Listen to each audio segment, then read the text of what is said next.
Bismillahirrahmanirrahim. Assalamualaikum warahmatullahi wabarakatuh. Baiklah, saya Wahyu Mustika dari kelas Hukum Tata Negara 5C. Di sini saya akan membacakan presentasi dari tugas politik hukum saya, yaitu tentang perspektif politik hukum. Pertama, saya akan membahas tentang politik hukum sebelum kemerdekaan. Pada masa penjajahan Belanda atas Indonesia, politik hukum yang mereka terapkan mengalami dinamika dan tarik-menarik kepentingan. Ketika suatu kebijakan politik hukum dianggap tidak mampu mempercepat proses adaptasi dan menundukkan penduduk Nusantara terhadap hukum mereka, penjajahan Belanda menempuh kebijakan politik hukum yang lebih restriktif terhadap tanah jajahannya. Selanjutnya itu pada masa berlakunya AB. Politik hukum pemerintahan penjajahan Hindia Belanda dapat dilihat dalam pembagian golongan dan berlakunya hukum bagi masing-masing golongan tersebut. Pemerintahan Hindia Belanda berdasarkan pasal 5 AB membagi ke dalam dua golongan. Pasal ini menyatakan bahwa penduduk Hindia Belanda dibedakan ke dalam golongan Eropa atau beserta mereka yang dipersamakan dan golongan pribumi atau beserta mereka yang dipersamakan dengannya.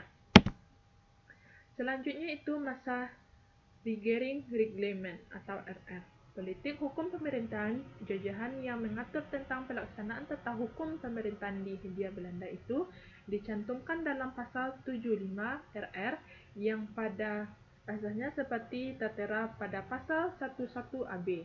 Sedangkan pembagian penghuninya tetap dalam dua golongan. Hanya saja tidak berdasarkan perbedaan agama lagi, melainkan atas kedudukan yang menjajah dan yang dijajah, dan ketentuan terhadap pembagian golongan ini dicantumkan dalam pasal 109 RR. Selanjutnya itu pada masa Industrialisasi, berlakunya IS dengan sendirinya telah menghapus berlakunya RR. Politik hukum pemerintahan Hindia Belanda pada saat berlakunya IS dapat dilihat dalam pasal 163 IS dan 131 IS. Pada pasal 163 IS mengatur pembagian golongan yang pada intinya seluruh isi dikutip dari pasal 109 RR atau baru. Sedangkan pasal 131 IS mengatur hukum yang berlaku bagi masing-masing golongan yang tersebut. Penduduk Hindia Belanda dibedakan menjadi tiga golongan. Pertama itu golongan Eropa, yang kedua golongan Bumiputra, yang ketiga golongan Timur Asing. Selanjutnya yaitu pada masa setelah proklamasi kemerdekaan. Sehari setelah proklamasi kemerdekaan, PPKI segera menetapkan undang-undang dan mengangkat Soekarno dan Hatta sebagai presiden dan wakil presiden. Produk hukumnya periode itu adalah produk legislasi. Ada beberapa peraturan perundang-undangan yang menyangkut lembaga perwakilan dan pemilih umum, tetapi tidak semua dapat dilakukan sesuai dengan tujuannya. Pada masa Orde Lama, konfigurasi politik dan hukum di Indonesia dari tahun ke tahun senantiasa berubah-ubah. Selain dengan periode pembahasan hukum itu sendiri, pada masa demokrasi liberal dari tahun 1945 sampai 1959 ternyata konfigurasi politik bersifat demokrataris dan produk hukum yang dihasilkan saat itu bersifat responsif. Sedangkan pada masa demokrasi terpimpin dari tahun 1959 sampai tahun 1966, di sini politik bersifat otoriter dan produk hukumnya bersifat konservatif.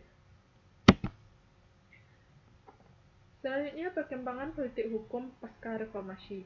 Pada masa reformasi, dalam persoalan hukum adalah adanya upaya mengkonfigurasi ulang model hubungan kekuasaan antara pengembangan kekuasaan pemerintah dan rakyat warga masyarakat sipil dari modelnya yang otoritatif ke model yang demokratik.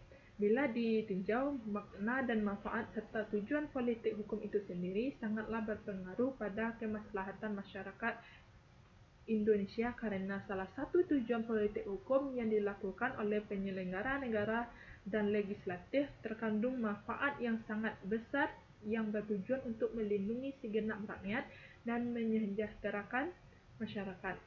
Politik hukum merupakan salah satu aspek-aspek politis. Pada masa selama masa Orde Lama dan Orde Baru cukup memberikan kesan yang mendalam dalam sistem politik Indonesia. Peran elit yang terlalu dominan membuat masyarakat tidak berdaya untuk membangun dirinya dan terlibat dalam penciptaan sistem politik yang stabil. Malah sebaliknya, timbul beberapa persoalan yang tidak terselesaikan. Masyarakat atau rakyat merupakan penentu berjalannya suatu sistem politik karena masyarakat dianggap sebagai subjek dan objek dari sistem politik yang ada. Masyarakat tidak hanya pasif dan bersifat menunggu apa yang akan dilakukan oleh pemerintah. Pemerintah untuk mencapai tujuan negara sebagaimana tercantum dalam Pembukaan Undang-Undang 1945 alinea keempat. Baiklah, itulah hasil dari presentasi tugas politik hukum saya. Terima kasih. Wassalamualaikum warahmatullahi wabarakatuh.